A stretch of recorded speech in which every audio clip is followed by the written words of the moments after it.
Il n'y a pas de fond. À Lozère, non, à la Canorgue. Si je peux, à la Canorgue, à Lozère. On appelle ça la petite Venise parce qu'il y a de l'eau qui passe sous les maisons. En fait, c'est la petite Venise. Et il y a des endroits où on voit des truites qui sont encore sauvages, qui n'ont pas été lâchées. Et qui sont interdites de pêche. Et qui sont surtout interdites de pêche. Ouais. Et on les voit comment elles sont positionnées stratégiquement, comment elles se positionnent. Celle qui paraît être la plus ancienne, elle est devant, les autres sont derrière. Après, la flore, et bien, surtout le genêt de Lozère. Ça, si je parle de la Lozère, c'est surtout il faut y aller au mois de mai, juin. Parce qu'il y a le genêt qui est en fleurs. Et puis ben voilà, on retrouve on cherche le terme des arbres les plus communs, c'est les frênes, le hêtre. Et puis ce sont des forêts primaires encore. Alors oui, beaucoup du pin qui a été dans les années 60, qui a été planté dans les forêts domaniales de l'État. Du coup, la Lozère, en fait, il y a le Lot qui passe. Oui. Okay. Et pas qu'il passe. Il prend sa source à Goût. Au Blémard. Oui, au-dessus, mais le petit nom. C'est comment le petit nom? Goudet. En fait, il y a un problème avec l'eau en Lozère, puisque l'eau était toujours un souci Ça a toujours été un conflit entre les agriculteurs et les particuliers. Parce que tout simplement, il n'y a pas tant d'eau que ça. Il n'y a pas de nappe forcément phréatique où il y a le granit, elles sont très profondes, donc il faut garder l'eau des ruisseaux. L'eau des ruisseaux et puis cela distribuer. Donc ben, c'était source de conflit parce que certains en prenaient plus que d'autres. Et depuis la nuit des temps. Il n'y a pas sur Cassanel des éléments sur la source? Non. Et vous personnellement, vous la buvez, l'eau de la source? Oui. Vous y allez de temps en temps pour en récupérer? Il fut un temps où on y allait pratiquement tous les jours. Ok. Parce qu'on était 5 personnes à la maison. Donc c'était des jerrycans, carrément. Ah oui. Oui. Mon mari qui était... mais prenez un siège, vous aussi, c'est pas confortable votre position, écoutez.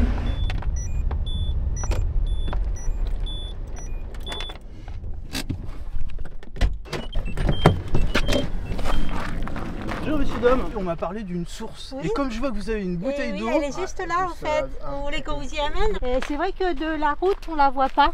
Donc du coup, toutes les semaines, on essaie d'y aller au moins une fois. On prend 1 litre, on prend pas des tonnes de litres, quoi. Okay. Mais ça nous fait notre petite promenade et en plus, ça nous fait une eau super fraîche. Vous allez voir, elle est super sympa. Avec toi, la première fois qu'on nous, on a cherché, on l'a pas trouvé tout de suite.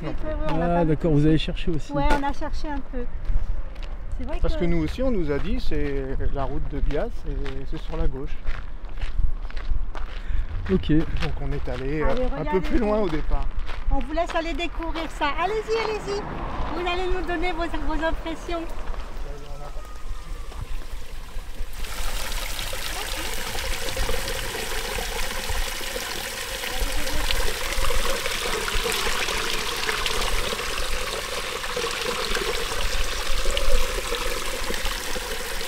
Ouais, elle est plutôt bonne, hein. Ça c'est cool.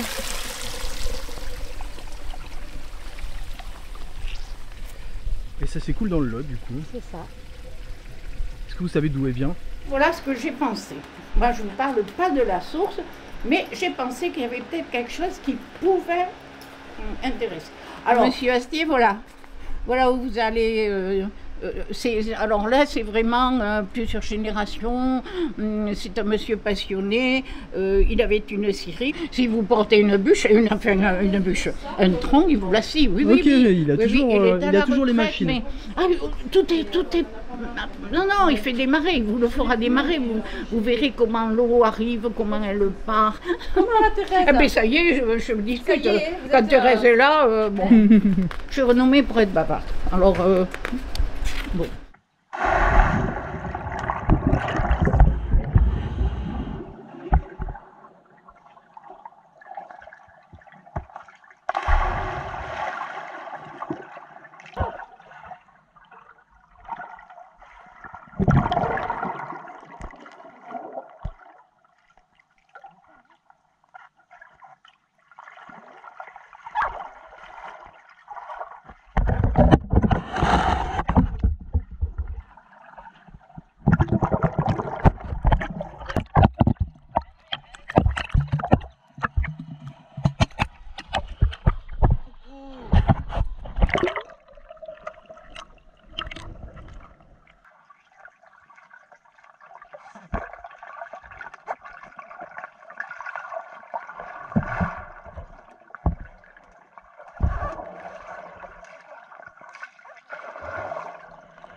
J'apprends à nager à 5 ans et tous les étés, ben, je me baigne. Ça, franchement, c'est même une passion. C'est vrai que j'adore ça. Que ce soit même à l'océan ou dans des lacs. Ou... Dès que je vois un point d'eau, je suis obligé de me baigner. En hiver, tu fais comment? En hiver, c'est compliqué. Ben, je vais à la piscine municipale qui est couverte. Tout simplement. Là, si vous voulez, vous pouvez venir. Hein. On va juste descendre un peu. Là que tu avais appris à nager? Ouais.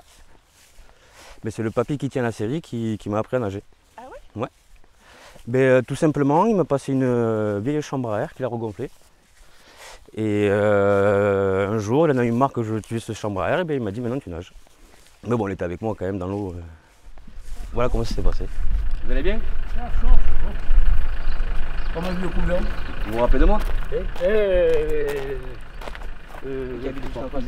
Ah oui, oui, oui. À l'époque, vous me prêtez votre barque et tout. Ah oui, oui, oui. Ah, ben, je l'ai toujours, je l'ai pas sorti. Et tu es toujours en lien avec...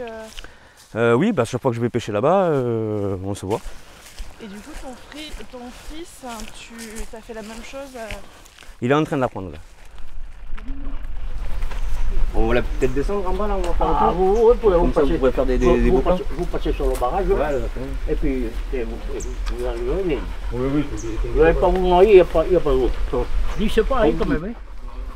Mais vous pouvez passer, je suis passé sur mon bout. Ok. Allez, c'est parti, on y va. Le bâtiment il est magnifique. C'est à la fois son lieu de vie et son lieu de travail. Exactement, mais sa maison, c'est la maison qui est juste devant. Ok. Ah, c'est beau. Hein. Donc toi, tu as appris à nager dans ce creux-là ou beaucoup plus haut? Là, c'est plus profond là-haut. Alors, là, on se baignait parce qu'il n'y a pas trop de fond. Ouais. Lui, il avait sa petite barque qui était sous l'écluse là-bas. Ok. Et on sautait de la murette. Voilà. Après, il y a une autre cascade aussi à Soubirous. C'est un peu plus haut. Il y a quoi? Il y a peut-être 5-6 bornes à faire. Et là, c'est encore là les deux. Ouais, c'est encore là les deux. Okay. En fait, quand il ouvre l'écluse, il y a l'eau qui passe aussi par là? Exactement, et ça fait tourner une de ces machines. Ah, ok. C'est la scie à ruban. Okay, ouais. Ça fonctionne toujours? Alors, je sais pas. Non.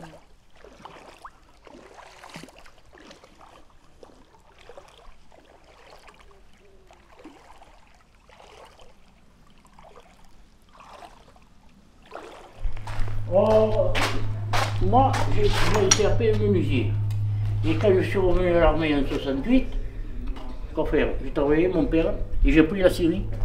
Donc votre père était scieur? Oui, un menuisier aussi. Oh. Ah, un menuisier aussi. Oui, menuisier aussi. Menuisier charpentier.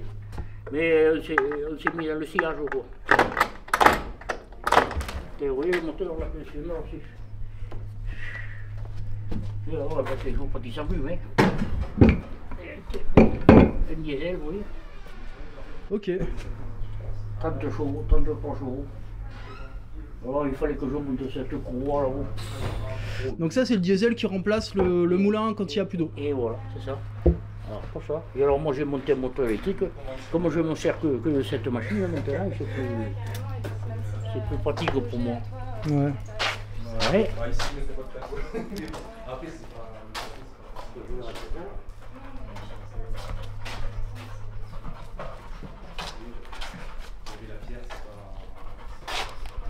T'as chaud, carré. T'as chaud. Non, non, c'est quand même fascinant parce qu'il y a plein de coquillages qui ressemblent à des coques. La coquille, elle est blanche en fait, c'est ça? Ou c'est vraiment... Ouais.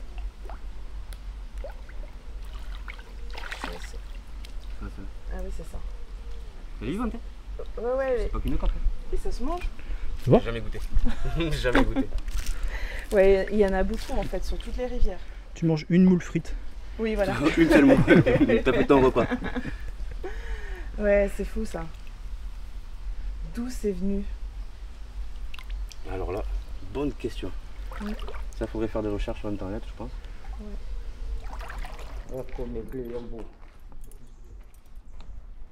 On nous a dit qu'il y avait une source pas loin. Il y a une source là-bas, ouais. Puis après, ah oui, mais moi j'allais là. Ouais, vous avez les cressonnières, dans tous les moulins, il y avait un vivier. Parce que le poisson, il y avait un vivier. Les moulins, il y avait un vivier. Et parce que autrefois, c'était pour manger le poisson. Maintenant, c'est pour se divertir. Et la cressonnière est à moitié moulie, mais la source, non. Il n'y a pas de raison parce que. L'alimentation, je la tiens. Je la tiens en état quand même. L'eau, on en a un peu quoi. Et puis à la maison, il y a la pompe là-haut, la pompe à bras. Mais c'est bien pratique une pompe, elle est à côté de la cuisine. Là. Une dynamo là qui produit de l'éclairage pour le bâtiment. Autrefois il n'y avait que ça, que la pompe. Mais non,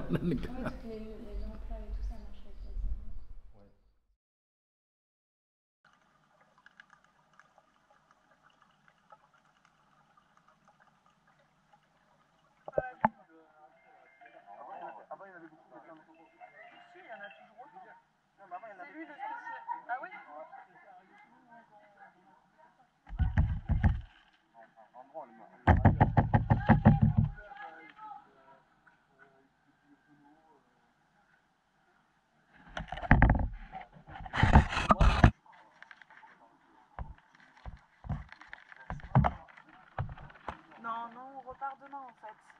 Ouais. Comment là, on vient au gîte.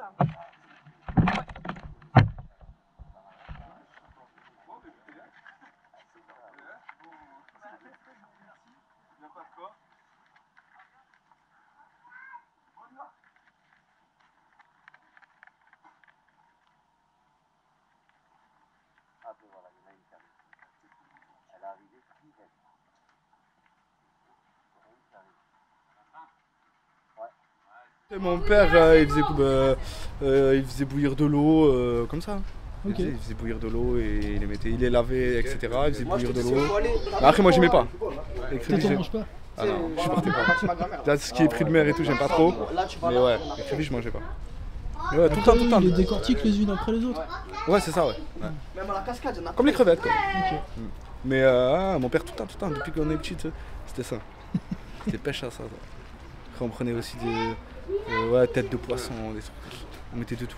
Ouais, tu mets un truc qui est bien bouffé et tu les enfermes dans la cage, quoi. Moi, j'habitais au bord de la natte, on mettait, on laissait quoi, une demi-heure, on revenait, c'était une invasion. En plus, des gros, ça, des fois. Des poires énormes et tout, je me rappelle. Et je trouve que d'année en année, il y en a moins. Ah ouais? Ouais, moi, quand j'étais petit, il y en avait énormément. Ouais, il y en a moins.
C'est des leurres, c'est pour... aïe, celui-ci c'est pour le black.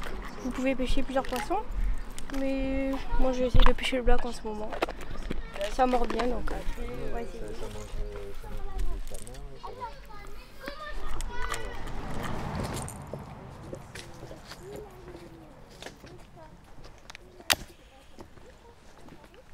Ça s'appelle une canne comment du coup? Ça s'appelle une canne casting et la canne est à l'envers. Normalement les anneaux ils sont en ce sens. Et elle est comme ça. Moi j'essaie de pêcher le black bass et c'est un leurre de surface et il faut faire comme ça là, je sais pas comment expliquer, et ça fait des blouk blouk dans l'eau et ça attire le poisson. Voilà.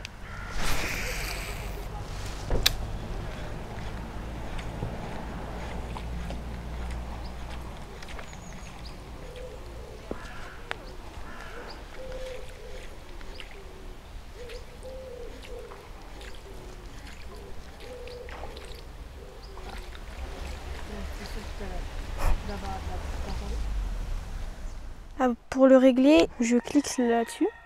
Et il faut que le leurre, quand il touche le sol, ça, bon là il est mal réglé. Il faut que ça dégouline plus. Enfin, voilà. Alors pour lancer, je vais me reculer un peu parce qu'il y a l'arbre. On va venir cliquer ici. On va un peu bloquer. On va faire comme ça. Oui. Après on lâche, mais il faut un peu freiner avec le pouce. Et après c'est bon. Et après il faut faire comme ça.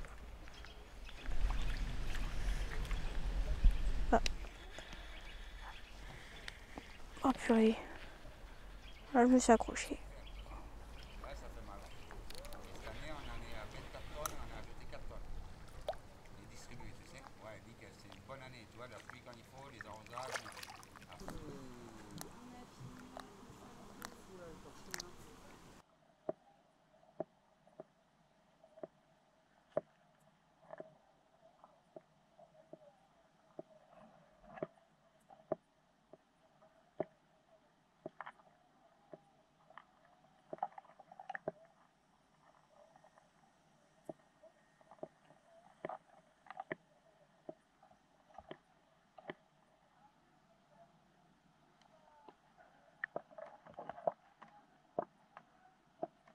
Il a galéré, hein, ne serait-ce que pour le ramener sur la berge. Il était très très dur. Et j'étais rentré de Paris en vacances chez mes parents. Et en fait, mon père arrive en voiture et nous dit « Venez voir ce que j'ai pris ». Et nous, on s'attendait à voir un brochet, un cendre, tu vois, un truc comme ça. Et en fait, il ouvre le coffre de la voiture et t'avais ce monstre-là que je vous ai montré. Et là, j'étais moi impressionné parce que c'était la première fois que j'en voyais un en vrai. Je l'avais vu dans les reportages, mais jamais en vrai. Et c'était franchement très très très impressionnant. Quand j'étais gamin, on avait fait des cours de journalisme avec une journaliste qui venait à une association qu'on avait quand on était gamin, une espèce de centre de loisirs, et qui nous donnait des cours de journalisme. Et cette dame, j'ai gardé contact avec elle depuis petit, on se croise encore aujourd'hui. Donc je l'avais appelée, elle est venue et elle-même était très impressionnée par la prise de mon père. Et elle a pris en photo et grâce à cet article, mon père a eu droit à une coupe parce que c'était lui qui avait le record à l'époque du plus gros poisson dans le Casneois et un bon de réduction dans un magasin de pêche. Donc c'était bien pour la petite anecdote. Mon père était content. Il avait son petit article, une coupe et puis un bon de réduction. Bon, après il s'en foutait de ça, c'était le plaisir, lui c'est le plaisir d'aller pêcher, quoi. Après voilà, quand je lui dis à la journaliste qui arrive, ouais, ça c'était marrant ça. Il était parti se changer et, ouais, pour la photo, il s'était mis un petit habit traditionnel marocain, ouais, pour la petite anecdote. Mais c'était un moment où lui il était content parce que c'était vraiment un très beau poisson. Et moi depuis, j'ai pas revu quelqu'un en pêcher un gros comme ça, quoi.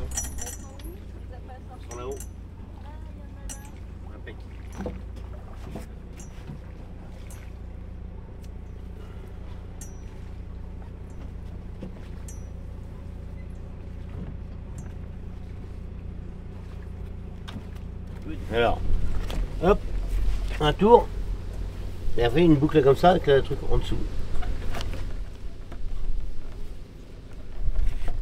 Ça bloque tout seul.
Alors, dans le lot ici à Casseneuil, je pense que je pourrais déposer certainement un message dans un... C'est très banal hein, ce que je te dis, dans une bouteille, ou, voilà, ou un poème peut-être, pourquoi pas. Non, un poème que j'aurais écrit.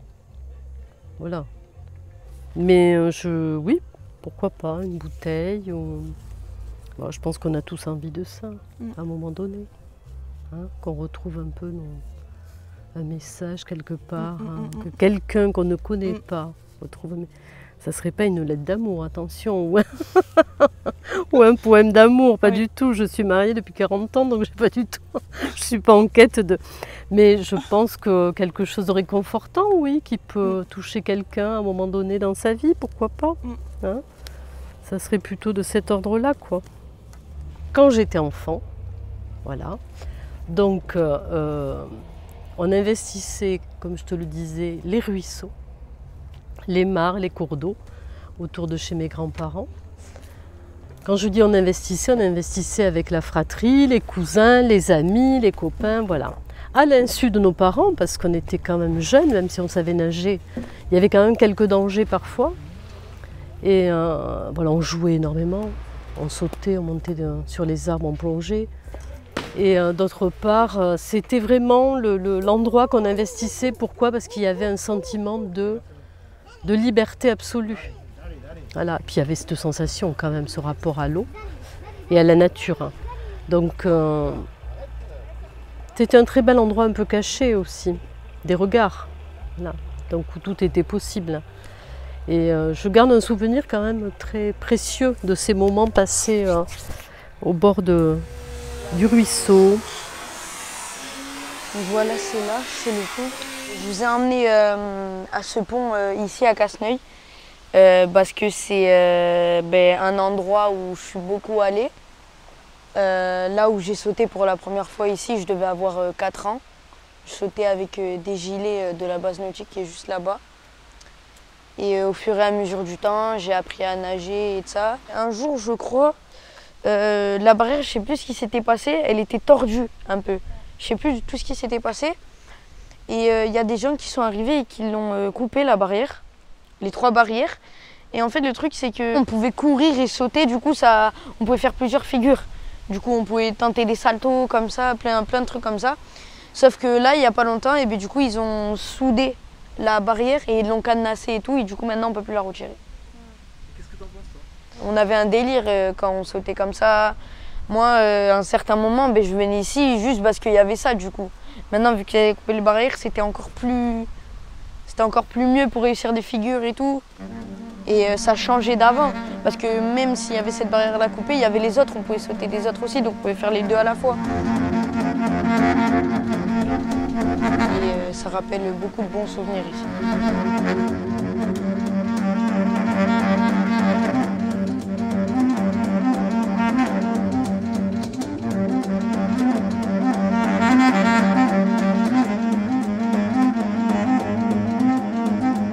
En fait, c'est interdit de sauter du pont ici. Sinon, si les gendarmes ils te voient, c'est une amende.